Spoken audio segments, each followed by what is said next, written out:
Hey guys, welcome back to the latest episode of the Growing a Dental Practice podcast. I'm your host, Mike Hennan from Patient Boost. In today's episode, I'm joined by Dr. Manrina Rhode, Principal Dentist at DRMR Clinic. On top of running a dental practice, Manrina has her own skincare line, runs a training academy for dentists, and is a director of the British Association of Private Dentistry in the UK. In 2022, Manrina was voted Dentist of the Year at the Dental Awards. Welcome to the show, Manrina. Thanks for joining me today. How are you? I'm good. How are you, Mike? I'm very good, thank you. What a great few introduction. I had to skim it down because you've got so many things going on in your life. Many things. This is true. So I'm very excited to speak to you today. We had a brief chat a couple of weeks ago, but you are a prominent name in the world of UK dentistry. So excited to kind of share your story. We'll be diving into kind of your background, your journey as a practice owner, and all the other various things that you're currently working on. So before we do any of that, tell me a bit about you. How did you get into dentistry? So I wanted to be an actress, and I was doing theatre studies, history and maths at A-level. And then my headmistress, I was in a grammar school, so they were quite invested in us. And my headmistress pulled me aside and she was like, you're very good at art, but you're also very good at science. And have you thought about combining the two in dentistry? And I was like, ew, saliva. But okay, I'll go. I'm a very good girl, and even now I'm a very good girl. I like to go by the rules and do what's asked of me. And so I went to shadow a dentist in practice, and I was shadowing Dr. Nav Kaira, who's now a director with me on the British Association of Private Dentistry. And he's super cool and really handsome and cool and accomplished. And I was like, wow, is this what dentists are? If this is what dentists are, then they're just like actors. What was I thinking? Yeah, sure, I'll be a dentist. And so, yeah, he was so instrumental without even realizing, now being on the board with him 21 years later, I was like, more than that, it's 28 years ago that I was deciding which dental school to go to. And I was like, how instrumental you were 28 years ago in me becoming a dentist. And yeah, so that's how it happened. Oh, amazing. And so the rest is history, as they say. Yeah, exactly. Well, the history went. Theatre studies was replaced with, biology. And so, maths came to biology and into dental school. So up until that point, dentistry hadn't been on your mind until your headmistress has said, why don't you give this a go, out of the blue? So no history, no family history. No family history. Yeah, I would have been like, oh, gross. Yeah, no doctors or dentists in our family. Fantastic. No, I love that. Yeah. What a sequence of events. So how long were you an associate, and what was your time like as an associate? I was a pure associate for 18 years. And then I started building my clinic while working as an associate, and then eventually got rid of being an associate and just opened my clinic. I loved being an associate. I had a great time. I had great jobs. I was given a lot of autonomy where I worked. So I was able to kind of run my own business. And I think that's why it suited me. I wouldn't have worked very well somewhere where someone was trying to control me. But also they were really supportive environments for my growth and learning, so that I could push myself forward in the way that I wanted to. So yeah, it was good. I think from about the age of 25, I started thinking about opening my own clinic. So 2 years in, and then my friends who were doing it, because everyone sort of bit by bit started opening their clinics, were like, don't do it. You're not as an associate. And it really is. That's the thing with it. When you're an associate, when you work, you earn. And when you're not working, you're not working. So there's no risk, there's no expense. You only ever earn, and every time you go to work, you earn. So it's amazing. It's like now I think look at those 18 years as a holiday. Fantastic. Quite a hard holiday, I guess. So easy in comparison with being a practice owner. In comparison, easy holiday, Caribbean style. Yeah, I love that. There's probably associates listening to this thinking, I'm not quite having a holiday, but until when they make the jump, they might see that jump. I didn't realize at the time. I didn't realize either. Yeah. Love that. Fantastic. So you were an associate for, as you said, for 18 years. You started to get an itch around 25. What was it then that finally made you, push the button and actually start your own practice? Like, what was it that kind of I got happened? to 25 and I started the process at 40. So it was 15 years later. And it was COVID. It was COVID. So I think there was a whole COVID time and everyone reevaluated where they were and what they were doing, and also how we were treated.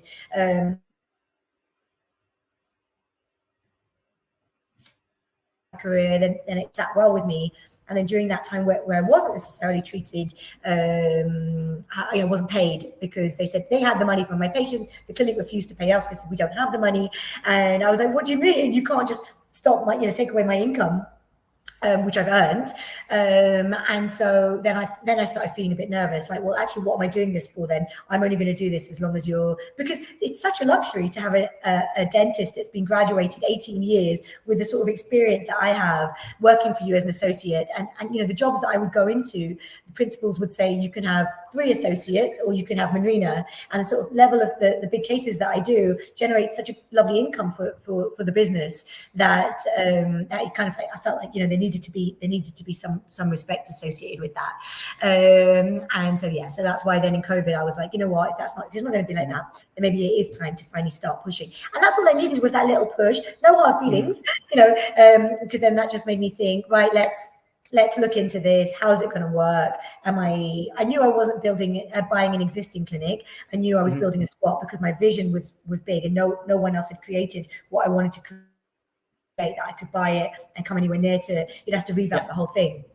So I was like, right, let's start looking at squat locations. And in the meantime, let's start building up a list so that when my squat's ready, we can move straight in and go and live this vision that I've had for 15 years. Love that. So you had a lot of time to think about it. Like you had time to think about like the vision. You had time to think about I think that's a fantastic idea of, and I don't think a lot of practices do it, where they try and build up a list prior to opening the doors, so they're not opening a doors to like an empty practice. And it's fantastic. That's a fantastic direction.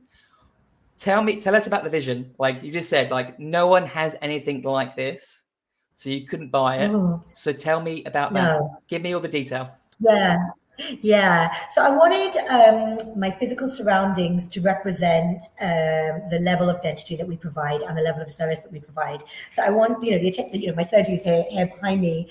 The level of detail is crazy. Like, this floor to ceiling gold tap that we drew and had made. And then the gold, this is the tap that we've had plumbing put into the ceiling, and then this Gessi tap imported from Italy, so that you've got this tap running down. And then, this is my mirror. I didn't want to hold a mirror in front of my patient's mouth, so I drew what ideally would be a mirror on wheels. It didn't exist, and had it made. And so, just the attention to detail. My blinds are all voice activated. I'd seen it on a Marvel film that you could give different instructions and change the ambience of the room.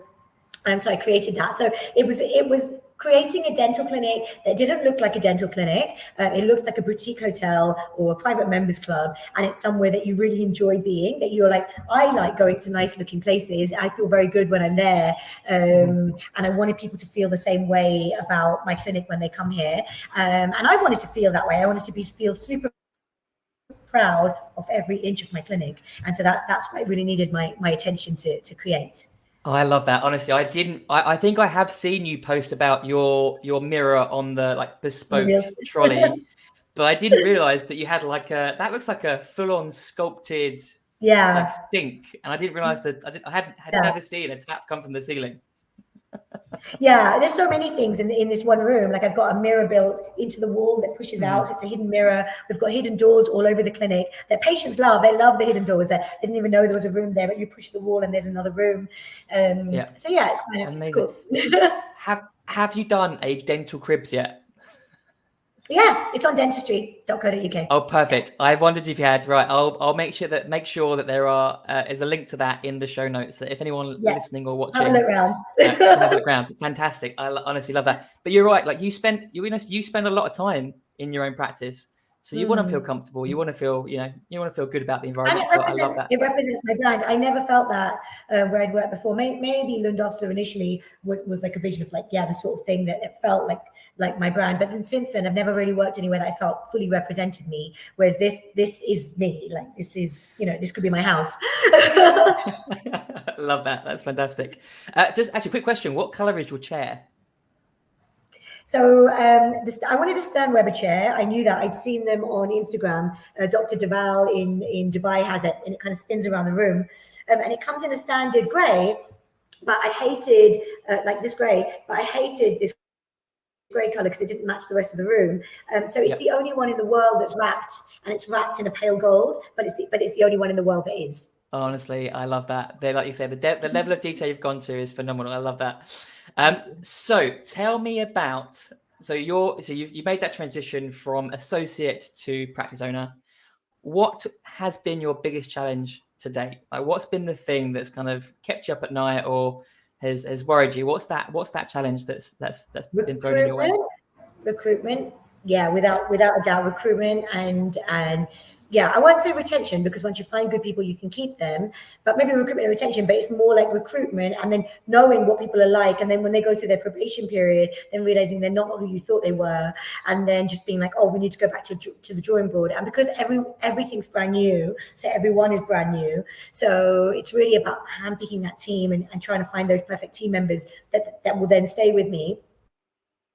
When I talk to my friends, they'll be like, oh, it took them 5 years or whatever in before they built their dream team with the right people that were going to stay. And I'm like, wow, have I got another 4 years of this, like hiring and firing? Because that's been intense. And I literally dream about it. I dream about these people who I'm hiring. Yeah. So that's the recruitment thing. The fact that your dental practice isn't just you. You have to have an entire team. You cannot do it on your own. And making sure that they're the right fit. They're right for the brand. Obviously, it's your personal brand at stake as well. How have you so going back to that then, where have you found the majority of your team to date? Like, are they from like previous interactions, or are they completely new to your world?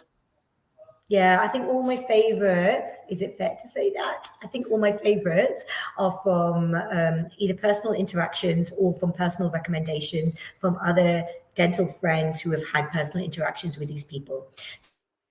So none of them have come from, I don't think I've got anyone really great from a website yet. Gotcha. Okay. So no sort of a cold application. It's been more like warm and like, sort of like. Yeah, there's been a lot of disappointment from like Indeed that they've come in and then they're not who they said they were. Whereas when they come from my own personal recommendation, of course, because I've worked with them and they get it because they've known me. My treatment coordinator has worked with me for 16 years. So she knows me. She's amazing. I'm so glad she's part of my team. It's just easy. But I think, almost everyone. I think everyone, not the clinicians necessarily, but everyone, but even the clinicians, most of them have all come from personal recommendations. So everyone's come from people who know. Perfect, fantastic. And so you've obviously made you've made it clear that your vision was key to your key was you had a big vision. How important is that your team members buy into that vision or feel a part of that vision? 100%. It's like the most important thing, that they have to understand what we stand for here, and I have to be able to explain that to them. We have a culture guide, we have brand guidelines that we send to people when they start, any new team member when they start. And, I always say, welcome to the DRMR private jet. Like, it's not like, oh, welcome on the bus. It's like, welcome on the private jet. And like, and then let's go. Welcome to team takeoff. I just offered a new clinician a job this morning. And so we went out for breakfast and talked about the terms and what was expected of her coming in, and to make sure that she understands that she's joining this brand, and she's joining what we believe in, and what my 21 years of experience has created. And actually for a dentist, that's an opportunity, because that it fast tracks them, because they're using my experience to do things in the way that I believe is correct. But they have to be ready to buy into that and understand that opportunity. It was always, bringing an associate in was always going to be a mentoring role, because and any associates I be in will be that, because I believe very strongly in the way that I do things is the best way to do them, and through all my experience. And I think nothing can be experienced, and there's just so much experience there. Yeah. So they have to want to learn, and to be fair, they do. Everyone who applies to work with me does. They get it, and they want that, and they're like, I want to be around you, I want to learn from you, and if they get that, then they come in with the right attitude, and then I mean, my team is amazing. I would stand behind any one of them 100%. I'm really proud of them. It's such a great group of people. There's no attitude, there's no ego, there's such high achievers. We always say at DRMR, like as part of my interview process, I'll say, that there are donkeys and there are racehorses. And are you a donkey who likes to sit around in a field and eat grass and hang out?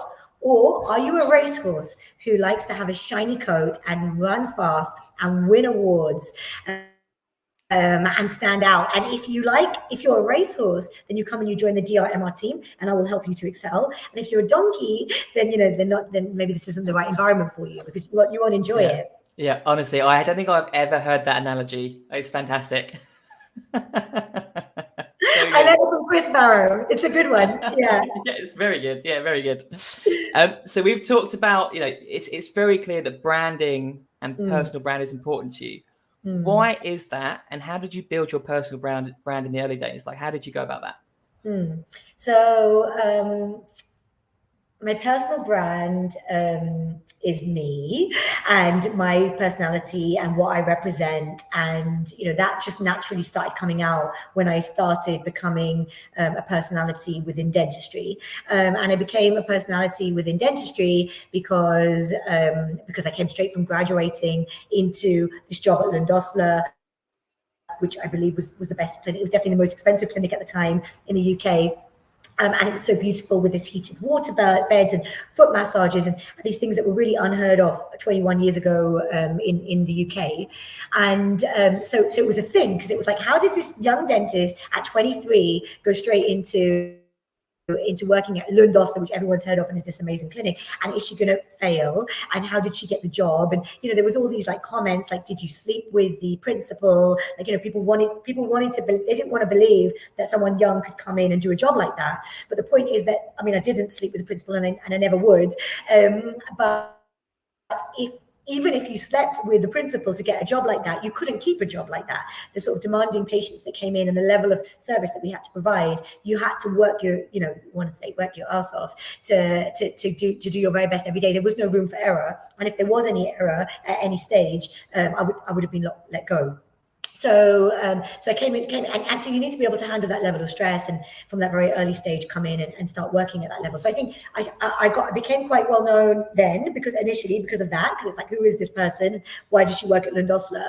And then my principal at the time, there was no cosmetic dental education in the UK, so he paid for my education in America. And the other people that were doing the courses in America were the other sort of bigger, prominent names in dentistry. There were already bigger names in dentistry who were flying out to America to learn cosmetic dentistry. And so they became my peers, even though they were older than me. And so then that way, people started knowing who I was, because I was associated with them. And then as then my own career progressed, and I became director of the BACD and the BAPD, and started writing articles and lecturing, and I judged the awards and editors of journals, and all these things that I've done in the 20 years of my career that are brand building, that you do for free throughout your career. Like, now I might get paid for lecturing, but or up until then, there was no payment. It was just something that I did in my free time to build my personal brand. And then alongside that came social media. And so I joined Instagram in 2011, and when it started, and because I was one of the first, so it was kind of easy to get into it, and it was natural for me anyway. I'm an actress at heart. So give me a camera and I'm good. And so it really appealed to that aspect of me, to be able to just pick up a camera. And, once they introduced Instagram stories, the photos really appealed to me. I like sharing photos anyway of what I was doing and wearing and eating and going. And then once the video aspect came in, that appealed to me, and built up my dental presence, and so that all built up my personal brand and my own following and my own patients that I knew would come to me wherever I was practicing in the world, which made starting my own business easier, being an entrepreneur and starting my product line easier. But then with that comes your brand. So, there's very clear branding. I don't know if I can go all the way around to my wall. You can see the light, my DRMR sign.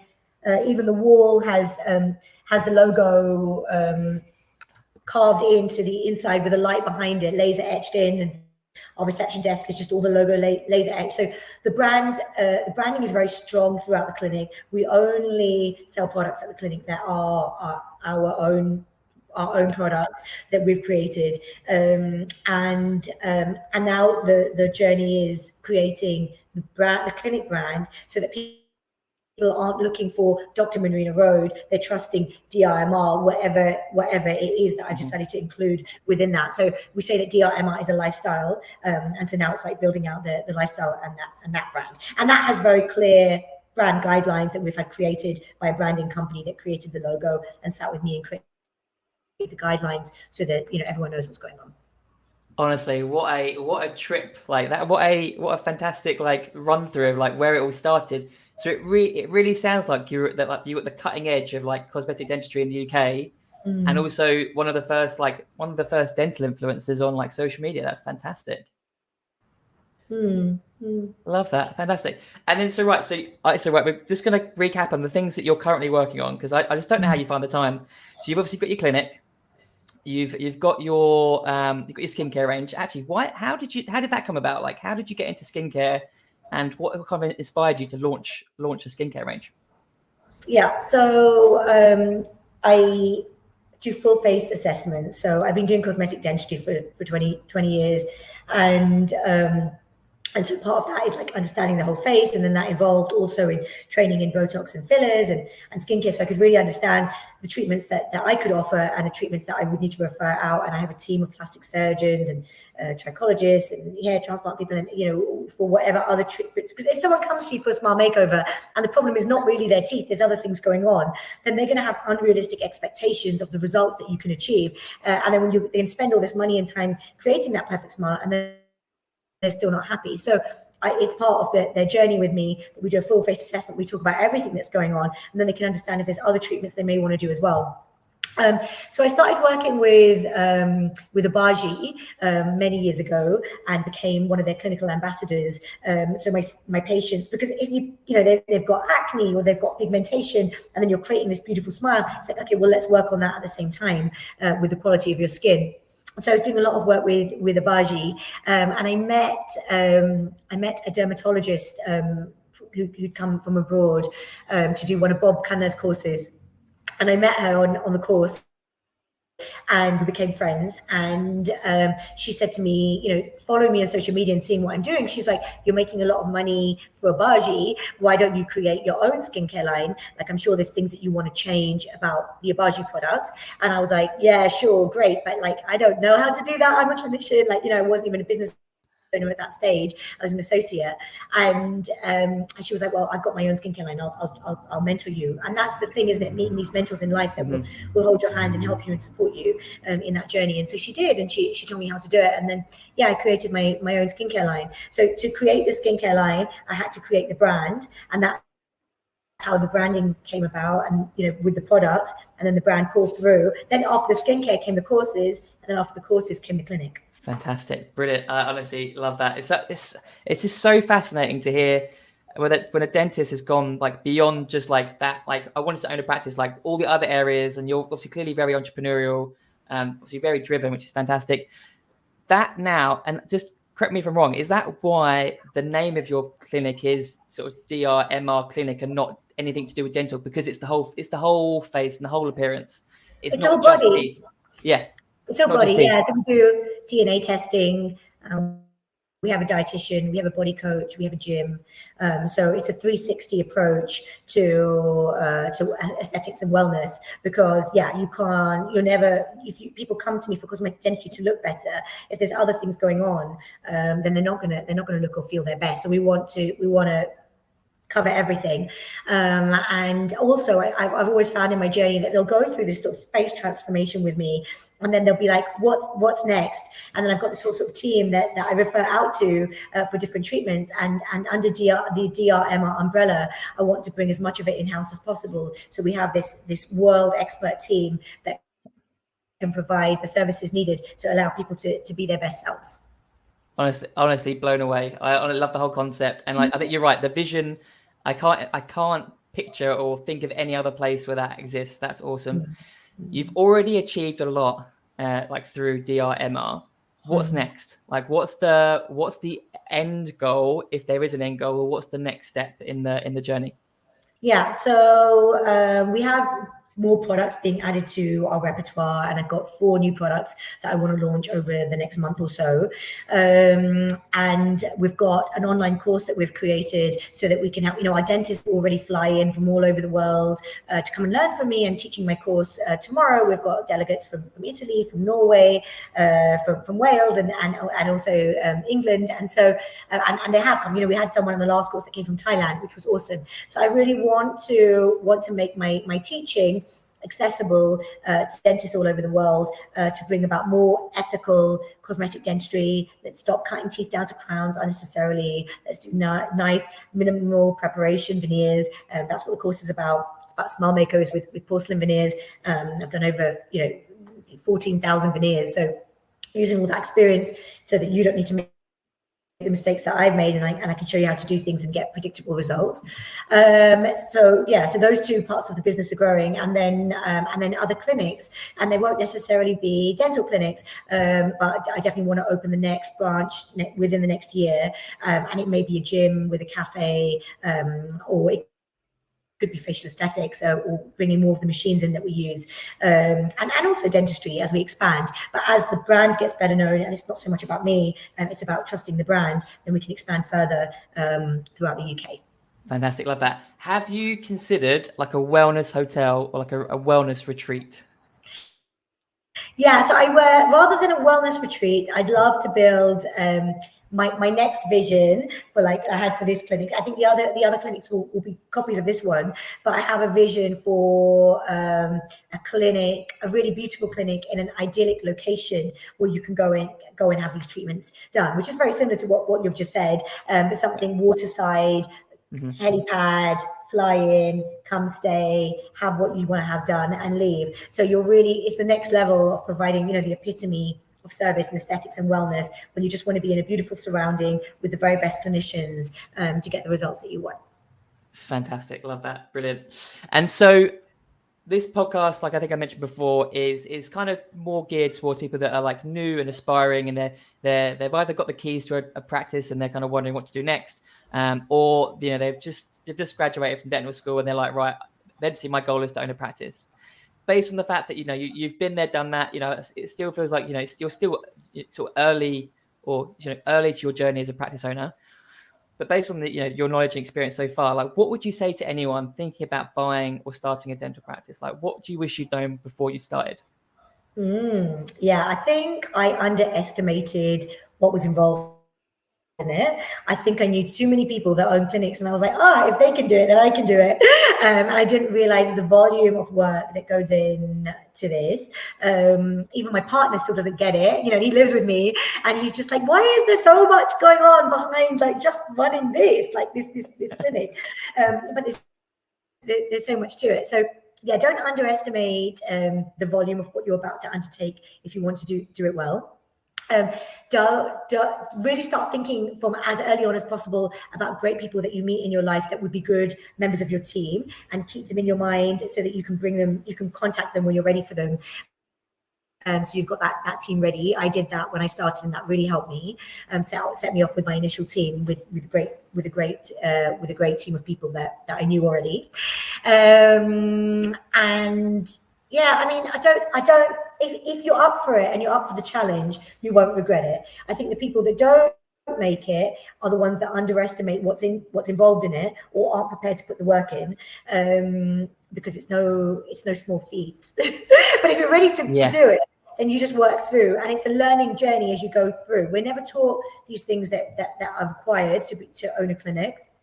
And every day is learning, especially in the first year. Every day is learning a brand new skill as a business owner. But actually, it's quite nice and stimulating for your brain. And while you're young, if you do it, then yeah, that's great. And your brain's super active anyway. And even at my stage, not that I'm old, but I'm not super young.